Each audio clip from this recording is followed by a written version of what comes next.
अनंत विजय, अब ये मैं समझना यहां पर चाहती हूं कि क्या हम अक्सर कहते हैं कि भाई लोकसभा और विधानसभा चुनावों का कोई तारतम्य नहीं और कोई किसी तरीके का इन दोनों के बीच संबंध नहीं है, दोनों अलग अलग मुद्दों पर चुनाव लड़े जाते हैं, लेकिन क्या 2024 19 और 14 से अलग होगा? क्या 2023 से जो संकेत निकलेंगे, अगर राजस्थान में आ भी जाती है बीजेपी तो मध्य प्रदेश गंवाएगी, छत्तीसगढ़ में कांग्रेस अपने आप को रिटेन करेगी, यहां से 2024 के कुछ संकेत देखे जा सकते हैं क्या?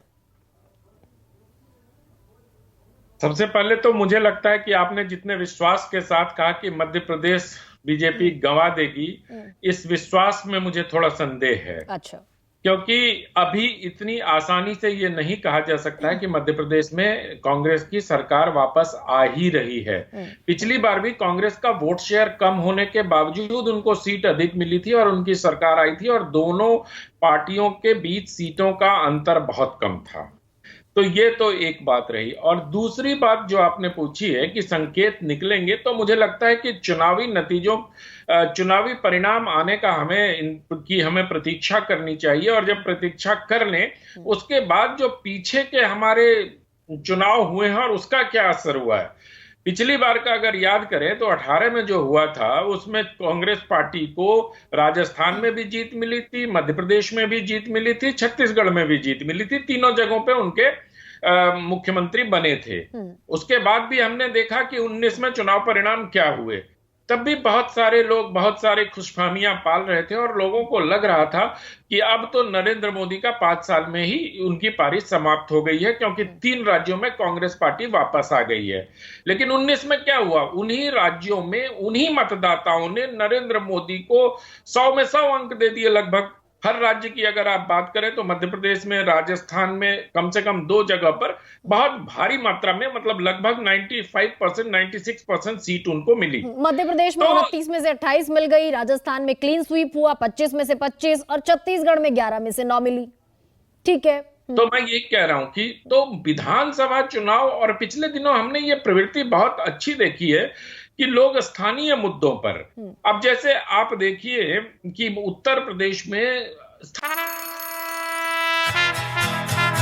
ला ला ला ला ला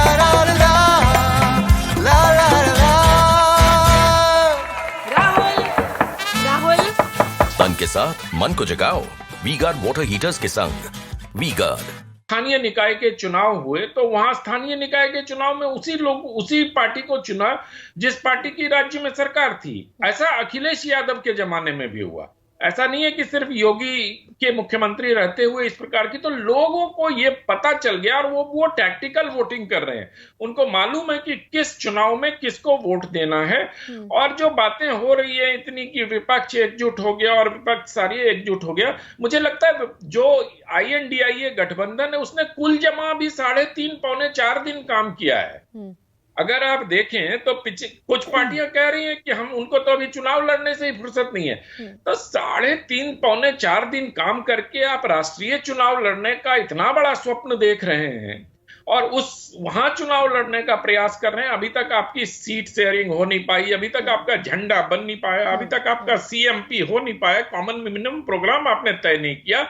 और 3.5 दिन पौने 4 दिन बैठकर आप सोच रहे हैं कि लोकसभा चुनाव में ऐसी पलटी मार देंगे कि नरेंद्र मोदी और भारतीय जनता पार्टी जैसे मजबूत संगठनों के आधार पर आप चुनाव में कुछ चमत्कार कर देंगे। तो अनंत विजय, आप ठीक कह रहे हैं, डिस्प्यूटेड लैंड के जैसा हो गया है इंडिया गठबंधन।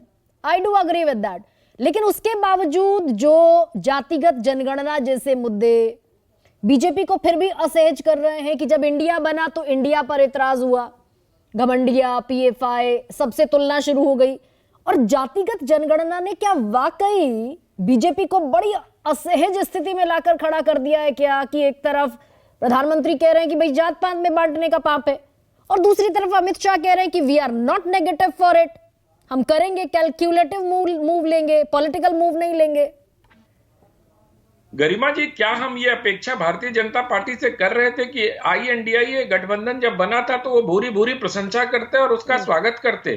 अरे ये राजनीतिक दल हैं, ये एक दूसरे की आलोचना ही करेंगे। इसको उनके घबराहट के तौर पर देखना या इसको उनके कि एकदम से डर गए या तिलबिला गए, ये सब टेलीविजन और इस सब चीजों की हेडलाइन में तो अच्छे लगते हैं, पर अगर आप जमीन पर जाके इसका आकलन करेंगे तो मुझे लगता है कि INDI को अगर वो PFI से तुलना कर रहे हैं, अगर घमंडिया गठबंधन कह रहे हैं, तो यही कहना था उनको और यही एक्सपेक्टेड था। क्या वो कहते कि नहीं नहीं आपने बड़ा अच्छा गठबंधन कर लिया और देश के साथ आप जा रहे हैं, पूरे देश को आपके इस गठबंधन का समर्थन करना चाहिए? क्या भारतीय जनता पार्टी से हम ऐसी अपेक्षा कर रहे थे? क्या भारत की राजनीति में इस प्रकार की अपेक्षाएं अब भी शेष रह गई हैं? वो राजनीति कर रहे थे, राजनीतिक तौर पर उस गठबंधन को डिस्क्रेडिट करना भारतीय जनता पार्टी का काम था, वो करने का उन्होंने प्रयास किया और उस प्रयास में उस जो INDI नहीं, लेकिन अनंत विजय यही से एक सवाल और निकलता है कि भाई इतना डिस्क्रेडिट करेंगे कि संविधान संशोधन की बातें होने लगेंगी। ठीक है, पॉलिटिकल रिफ्ट चलते हैं, लेकिन संविधान संशोधन तक बात पहुंच जाएगी।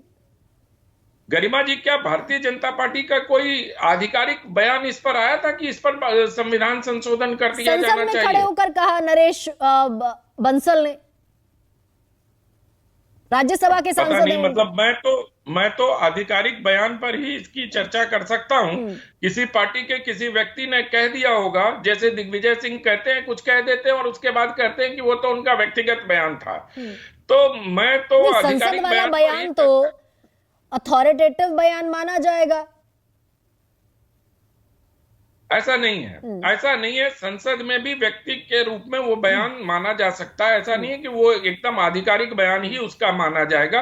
लेकिन मैं उससे हट के अगर बात करता हूं कि आप अगर वो उस लिहाज से भी संसद में जाके भी डिस्क्रेडिट करना चाहते हैं तो ये राजनीतिक दलों का अधिकार है, तो इसमें कोई असुरक्षा जैसी बात नहीं है, ऐसा अनंत विजय आप कह रहे हैं? मुझे लगता नहीं है कि कोई असुरक्षा जैसी बात है, क्योंकि अगर असुरक्षा जैसी बात होती, और मैं हमेशा से आपके चैनल पे ये कहता रहा हूं कि INDI गठबंधन के जो नेता बैठे हैं वो एक मतलब हमारे प्रदेश में कहा जाता है कठौत में मेढक, वो सब निकलने को आतुर है। और आप पिछले दिनों देख भी रही हैं कि किस प्रकार से मेढक उछल उछल के कूद से उस गठबंधन रूपी जो भगोना है उससे कूद रहे हैं। कोई कह रहा है किसी को धोखेबाज, कोई कह रहा है किसी को कुछ। और सबसे बड़ी बात है कि इनके पास इस गठबंधन के लिए इन दलों के नेताओं के पास समय ही नहीं है।